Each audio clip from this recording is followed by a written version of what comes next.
അതുപോലെ തന്നെ നിങ്ങൾക്ക് വേറെ രീതിയിൽ ചെയ്യാമെങ്കിൽ, അതായത് കുറച്ചും കൂടി പിള്ളേരെ ഇൻവോൾവ് ചെയ്ത് ചെയ്യിപ്പിക്കണം എന്നുണ്ടെങ്കിൽ what you can do is same on the table.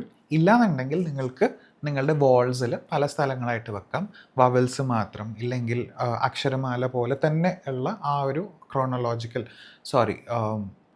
Ordinal സ്റ്റേറ്റസിൽ നമ്മൾക്ക് വെക്കാം. ആ ഓർഡറിൽ തന്നെ നമ്മൾക്ക് വെക്കാം. സോ ലെറ്റ്സ് സേ ഒരു ടാക്ടൈൽ അല്ലെങ്കിൽ ഒരു ഇൻവോൾവ്മെൻറ്റ് കൊണ്ടുവരണം എന്നുള്ളത്.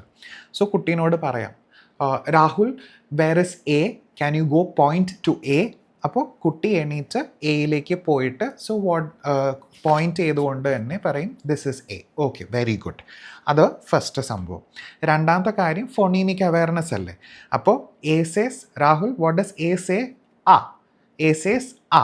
രാഹുൽ റിപ്പീറ്റ് ചെയ്യണം. That is phonemic awareness. പിന്നെ കളേഴ്സിൻ്റെ അകത്ത് തന്നെ പഠിപ്പിക്കാം. What is the colour of the paper? Paper is red. Paper is red. അതുപോലെ തന്നെ you can also go for the letter colour. ലെറ്ററിൻ്റെ കളർ എന്താ? The colour of the letter is blue.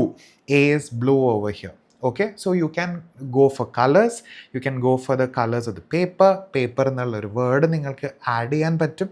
അതുപോലെ തന്നെ you can also go for the phonemic awareness and the letter awareness. Pre K ജിയിൽ നമ്മൾ കൂടുതലും focus ചെയ്യേണ്ടത് awareness ആണ്.